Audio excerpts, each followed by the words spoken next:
अस्सलामु अलैकुम नाजरीन। दुआ है अल्लाह तमाम आलम इस्लाम को खैर व आफ़ियत अता फ़रमाए। इससे पहले की वीडियो में यानी कि 15 नंबर वीडियो में हमने आपको नमाज का तरीक़ा बताया था। उसमें मुकम्मल तो ना बता पाया था, लेकिन बात सजदे में जाने तक पहुंच गई थी। रुकू से फ़ारिग होकर सजदे में जाने तक पहुंच गई थी, तो उस पे मैंने दायंड किया था अल्लाहु अकबर कहते हुए सजदे में जाना है। तो अब सुनिए कि हमें सजदे में जाना है अल्लाहु अकबर कहते हुए इस तरीके पर कि सबसे पहले हमारे घुटने ज़मीन पर लगें, फिर हमारे दोनों हाथ ज़मीन पर लगें और दोनों हाथों के बीच में हमें सर रखना है इस तरीके पे कि सबसे पहले हमारी नाक ज़मीन पर लगे, फिर पेशानी ज़मीन पर लगे और नाक की हड्डी जम जाए। इस तरीके पे हमें सजदा करना, नाक की हड्डी जो है जम जाए। अब फिर हमें 3 बार सुबहान रब्बियल आला कहना है। क्या, जब हम इस तरीके पे सजदे में चले गए उसके बाद 3 बार सुबहान रब्बियल आला कहना है कम से कम। फिर हमें अल्लाह अकबर कहते हुए उठना है, खड़े नहीं होना। अल्लाह अकबर कहते हुए बैठना है इस तरीके पे कि सबसे पहले हमारी पेशानी ज़मीन को छोड़े यानी कि ज़मीन से दूर हो जाए और फिर हमारी नाक ज़मीन से दूर हो। इस तरीके पे हमें सर उठाना। अब हमें बैठना है। कैसे बैठना है कि हमारा दायां पैर खड़ा होना चाहिए, दायां पैर खड़ा होना चाहिए और उसकी उंगलियां काबा शरीफ की तरफ मुड़ी होनी चाहिए और बायां पैर बिछा होना चाहिए, उसके ऊपर बैठना है। कितनी देर बैठना है? एक सजदा करने के बाद कितनी देर बैठना है? इतनी देर बैठना है कि हमारी कमर, हमारी पीठ सीधी हो जाए। ना ज़्यादा देर ठहरना है और ना ही एकदम सजदे में चले जाना है। अब हम इतनी देर बैठे कि हमारी पीठ सीधी हो गई। आपको दूसरा सजदा करना है, लेकिन ख्याल रहना चाहिए कि आपकी पीठ सीधी हो जानी चाहिए। अब जब आपने पहला सजदा किया, दूसरे सजदे से उठे, आपकी पीठ सीधी हुई, फिर अल्लाह अकबर कहते हुए दूसरे सजदे में गए। अब दूसरे सजदे से फिर आपको अल्लाह अकबर कहते हुए खड़े हो जाना है दूसरी रकात के लिए। अब जो है आपको फिर से बिस्मिल्लाह शरीफ पढ़नी है, अलहम्दु शरीफ पढ़नी है, फिर उसके बाद कोई सूरत या आयत मिलानी है। अब आपने सूरह मिला ली और हर रकात में यह ख्याल रखना है कि अलहम्दु शरीफ और सूरत के दरमियान आपको आमीन और बिस्मिल्लाह शरीफ के सिवा कुछ नहीं पढ़ना है। अब आपने जो है दूसरी रकात के लिए कृत करना शुरू कर दिए। उसमें जो है एक चीज़ और ख्याल रखिए इसमें कि हम जब नमाज शुरू करते हैं तो सबसे पहले सना पढ़ते हैं। तो हमें सना सिर्फ पहली रकात में पढ़नी है, दूसरी में नहीं पढ़नी है, ना ही तीसरी में पढ़नी है और ना ही चौथी में पढ़नी है। सिर्फ पहली रकात में हमें सना पढ़नी है।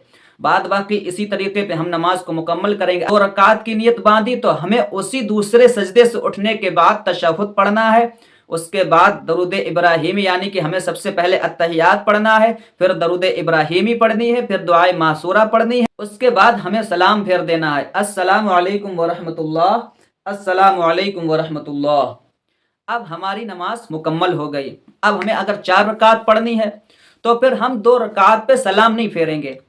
2 रकात के बाद दूसरी रकात के आखिरी सजदे के बाद हम अत्तहियात पढ़ने के लिए बैठेंगे, लेकिन सलाम नहीं फेरेंगे।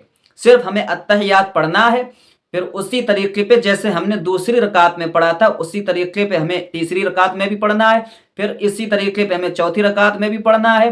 फिर चौथी रकात के आखिरी सजदे के बाद हमें सलाम फेरने का प्रोसेस करना होगा। क्या मतलब? जैसे आपने दूसरी रकात में अत्तहियात पढ़ी थी, अत्तहियात पढ़ने के बाद आपने दरूद इब्राहिमी पढ़ी थी, फिर दुआए मासूरा पढ़ी थी। दुआए मासूरा पढ़ लेने के बाद सलाम फेर देना।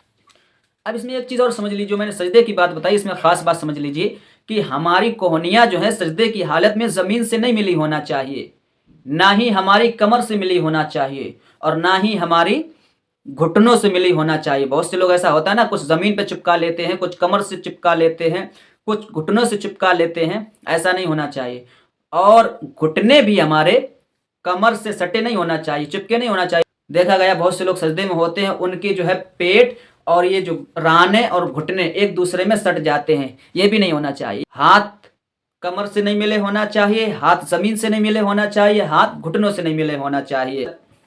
इस तरीके पे हमारी नमाज मुकम्मल हो जाती है। हमने सलाम फेर दिया, हमारी नमाज मुकम्मल हो गई। उसके बाद हम दुआ करते हैं, आपकी मर्जी, अल्लाह से जो दुआ करें। हाँ, लेकिन दुआ ज़रूर करें। ऐसा ना हो कि आपने सलाम फेर दिया, अब सोचा नमाज मुकम्मल होगी। बेशक नमाज मुकम्मल हो जाएगी, आपकी नमाज हो जाएगी, लेकिन दुआ को मत तर्क किया करें, दुआ को ना छोड़ा करें, क्योंकि दुआ भी एक इबादत है, क्योंकि हम उसी से मांगते हैं जो सबसे बड़ा होता है, जो देने के लायक होता है। तो जो देने के लायक है हम उसी से तो मांगेंगे ना, जो देने के लायक नहीं, जो खुद लेने वाला है, मुझसे क्या मांगेंगे। तो हम रब की बारगाह में जाते हैं, सजदा करते हैं, रुकू करते हैं, उसकी बारगाह में रोते हैं, गिड़गड़ाते हैं, उससे मांगते हैं ना। तो अल्लाह की बारगाह में अपने सर को झुका के दिल से झुकाया कीजिए और रो कर गिड़गिड़ा के दुआ मांगा कीजिए, हमें उस राह पे चला जिसमें तेरी और तेरे महबूब की मर्जी शामिल हो। उम्मीद है आपको सारी बात समझ में आ गई होगी। अगर नहीं समझ में आई है तो मुझे कमेंट करें, मैं समझाने की कोशिश करूंगा। और समझ में आई है तो लाइक ज़रूर करें और दूसरों तक शेयर ज़रूर करें, ताकि दूसरों को भी दीनी फ़ायदा हासिल हो सके।